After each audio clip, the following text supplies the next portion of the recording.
शत्रु है।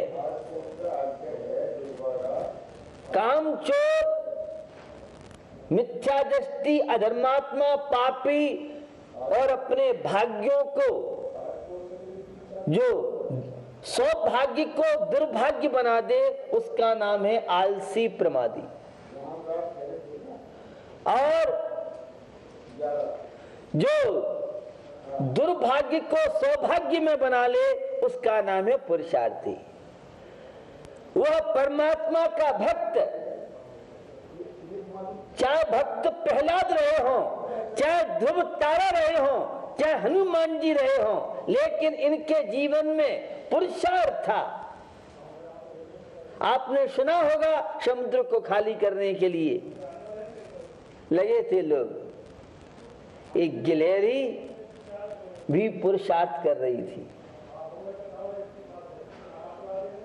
गिलहरी के पास कोई पानी निकालने की मोटर नहीं थी, उसके पास कोई कनस्तर, कोई अद्दा, कोई बाल्टी नहीं थी, कोई गिलास और लोटा भी नहीं था। लेकिन पुरुषार्थ में एक जानवर, त्रियंच योनि का जीव होने के बाद कितना पुरुषार्थी, वह समुद्र में जाए और अपनी पूंछ को समुद्र में डुबो करके और उससे ही बार बार, तो कुछ हम जैसे समझदार लोग थे, अरे क्या पूंछ को डुबो डुबो करके समुद्र को खाली किया जा सकता है? लेकिन गिलहरी कहती है, जब भी इतिहास बनेगा तो मेरा भी नाम आएगा कि गिलहरी भी उस पुरुषार्थ में शामिल थी।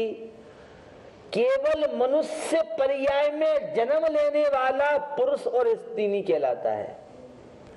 जिसके जीवन में पौरुषत्व है, उद्यम करना जानता है, जो कभी भी एक क्षण, एक सेकंड अपना व्यर्थ में नहीं जाने देता है, ऐसे लोग पुरुषार्थी कहलाते हैं, ऐसे लोग भारती कहलाते हैं, ऐसे लोग युवा युवती कहलाते हैं। और जो गपशप में, टीवी देखने में और फेसबुक में और इंटरनेट में ही सारे जीवन के क्षण व्यतीत कर दें और जीवन के उत्थान और विकास के लिए जिनके कोई भी पुरुषार्थ नहीं है, भैया एक एक क्षण बहुत अमूल्य है।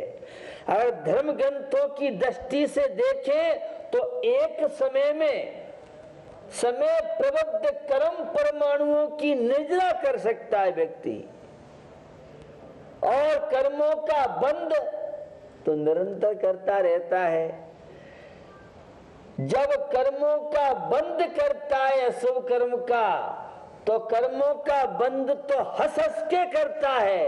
और जब कर्म उदय में आते हैं, असाता वेदनी उदय में आती है, पाप प्रकृतियां जब उदय में आती हैं, हाय राम, हाय भगवान, बेटा जब तूने पाप किया तब भगवान कहाँ गए थे, अब तेरे को भगवान याद आ रहे हैं। अब कहाँ है तेरी जवानी, बुला ले अब जवानी को, अब बुला ले अपने मम्मी पापा को, अब बहू बेटे तेरा साथ देंगे, पोता पोती साथ देंगी।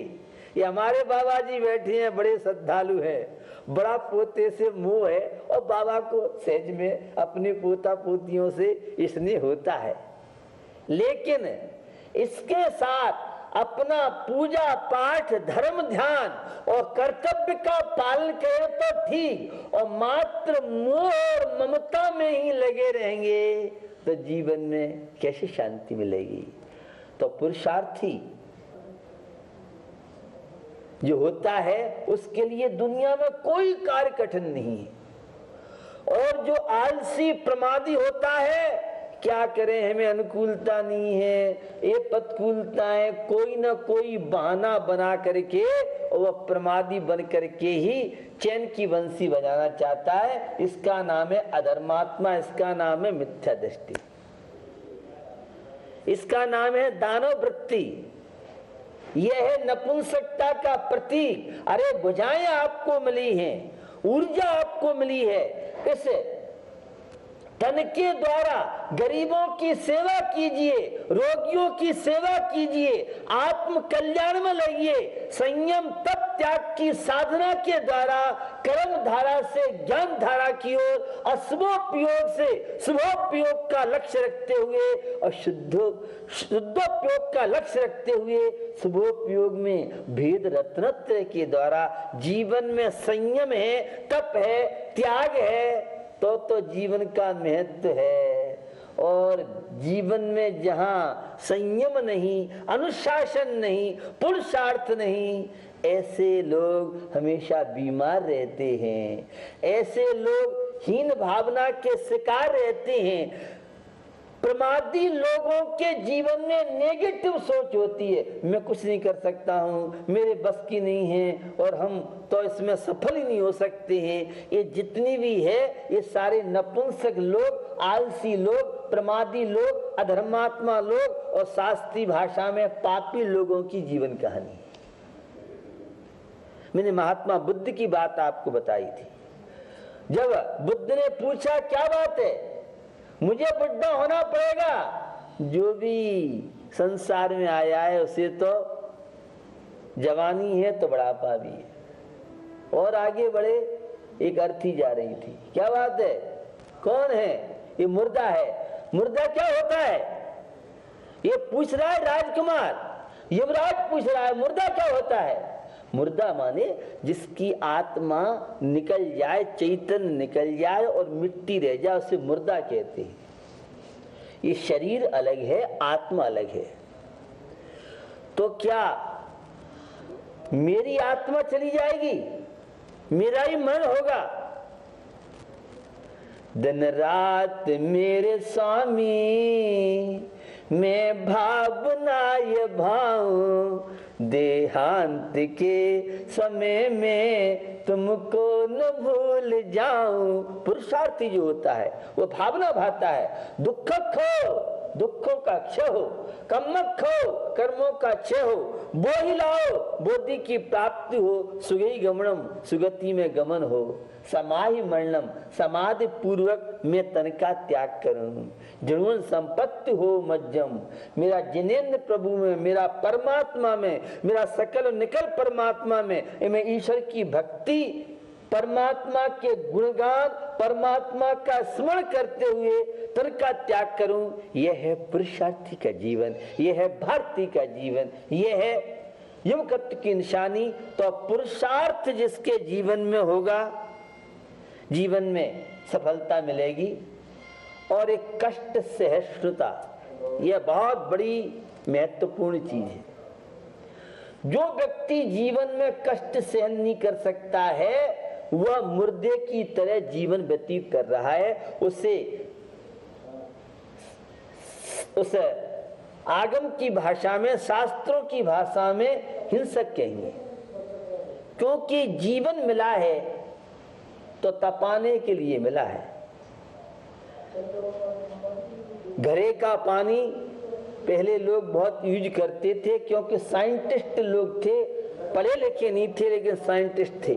आपको ज्ञात होगा घड़े में जो पानी रहता है तो वह मिट्टी पानी के दुर्गुणों को खींच लेती है, इसलिए घड़े का पानी, तांबे का पानी अच्छा माना जाता है। लेकिन बंधु, वह घड़ा कैसे पानी लायक बनता है? जब वह अग्नि में तपता है तब कहीं घड़े का पानी हमें पीने को मिलता है। कुल्हड़ को देख लो आप, दही बड़ा सुना होगा आपने, दही बड़ा बड़ा प्यारा लगता है। वो कैसे बनता दही बड़ा?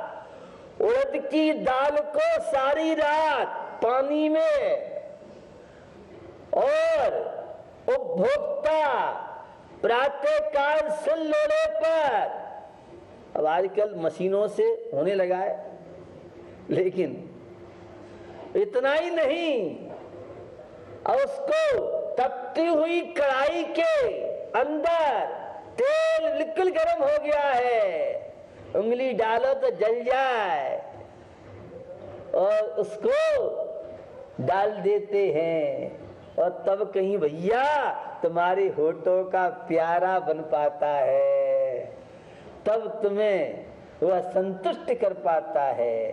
तो एक दही बड़े को कितनी समस्याओं से गुजरना पड़ता है, और तुम जीवन में चाहते हो बिल्कुल कोई कष्ट नहीं हो, कोई दुख नहीं हो।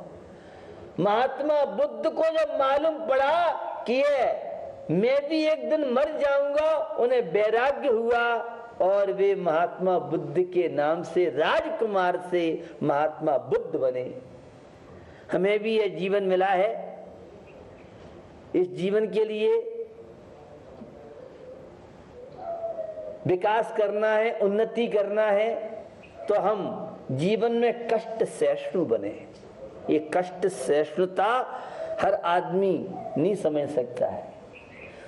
किसी के जीवन को उठा के आप देख लो, जिन्होंने जीवन में उन्नति की है, विकास किया है, कितने संघर्ष झेले। अरे मर्यादा पुरुषोत्तम श्री राम को ही ले लो, उन्हें तो सब जानते हैं, और 14 वर्ष का वनवास, लेकिन कभी भी मन में खिन्नता नहीं आई, कभी भी श्री राम के मन में पिताजी दशरथ के प्रति आक्रोश नहीं आया कि मुझे जंगल में क्यों पहुंचा दिया है। अगर जंगल में नहीं जाते तो वाल्मीकि रामायण या तुलसीदास जी की रामायण में वो आनंद नहीं आता। किसी जीवन को आप देख लीजिए, मां सीता ने कितने संघर्ष झेले, सती अंजना ने कितनी समस्याएं झेली, चंदनवाला को, सोमा सती को देख लो, कितने जीवन में कष्ट सहन किए, तब कहीं जीवन में तो कष्ट सहिष्णुता जीवन में बहुत जरूरी है। और आलसी लोग कभी जीवन में कष्ट सहन नहीं कर सकते हैं। आप देखिए इन पेड़ पौधों को, गर्मी के समय आप तो कूलर में, एसी में, पंखा में रहते हैं, और इन वृक्षों को कोई कूलर लगाता है क्या? ज्यादा हुआ अंगूर आदि के वृक्ष में छाया कर देंगे थोड़ी सी, कूलर कोई लगाता है। एक किसान को देखिए, हमारा एक किसान भाई उस मिट्टी को तैयार करने के लिए कितनी बार खेत में हल चलाता है। अरे संत जी, आप भी किस जमाने की बात कर रहे हो, अब तो ट्रैक्टर लगाओ और तत्काल जुत जाता है। लेकिन भैया जो हाथ से, हल से जो जुताई होती है वह ट्रैक्टर से नहीं होती है। गोबर के खाद से जो मिट्टी की उर्वरा शक्ति, विषय एग्रीकल्चर का है, लेकिन गोबर के खाद से जो मिट्टी की उर्वरा शक्ति बढ़ती है और उन वस्तुओं में टेस्ट भी आता है, ताकत आती है। ये यूरिया आदि जितने विदेशी खाद हैं सारी मिट्टी की उर्वरा शक्ति को नष्ट कर रहे हैं। सबको फसल फसल फसल फसल चाहिए। एक साल में कितनी फसल निकालता है, लेकिन उसमें क्वालिटी नहीं है। पहले सब्जी, फल, बस ज्वार बाजरा की रूखी रोटी लोग टेस्ट आता था, अब टेस्ट है ही नहीं। यूरिया खाद की चीजों में तो केवल आवेश किस्ती आती है। तो मैं आपको कहना चाह रहा हूं, हमारा एक किसान भाई कितना पसीना बहाता है, तब कहीं 2 रोटी की व्यवस्था कर पाता है। तो एक विद्यार्थी को देखिए, किसी को कलेक्टर बनना है, आईएएस करना है, किसी व्यक्ति को सीए करना है, डॉक्टर बनना है, एलएलबी करना है, कितना पसीना बहाना पड़ता है। दिन रात टेबल लैंप पर आंख फोड़नी पड़ती है, ऐसी डिग्री नहीं मिल जाती है। आज तो डॉक्टर बन गया है, उससे पूछो कैसे कैसे डॉक्टर बनाए, कितनी मेहनत की है। पहले एडमिशन में मुश्किल और एडमिशन से पहले कंपटीशन में बैठना पड़ता है, एक एक नंबर से लोग चले जाते हैं तो डेंटल कॉलेज में जाना पड़ता है, और या फिर थैली दो, रेट आजकल बहुत बढ़ गए हैं। मेडिकल कॉलेज में एडमिशन लेना है तो आप सब युवा युवती अच्छी तरह से जानते हैं क्या क्या दिक्कत आती है। मैं आपसे कहना चाह रहा हूं, कष्ट सहिष्णुता जीवन में होनी चाहिए। मिलिट्री को आप देखिए, नौजवानों को, हमारे उस आर्मी के लिए केंद्र सरकार कितना खर्च करती है, लेकिन काम कब आते हैं? जब कोई युद्ध आदि होता है तब मिलिट्री काम आती है, लेकिन डेली उनकी एक्सरसाइज चलती है, परेड उनकी डेली होती है। तो जितना ज्यादा श्रमशील होगा, और अगर शरीर शास्त्रियों से पूछिए, डॉक्टर्सों से, आप डॉक्टर से पूछिए तो आपको ये बताएंगे कि शरीर से जितना जो मेहनत करेगा उतना स्वस्थ होगा। परम पूज्य सनाकोद्धारक युग चिंतक नवचेतना प्रदायक उपाध्याय रत्न श्री ज्ञान सागर जी महाराज का रजत दीक्षा महोत्सव का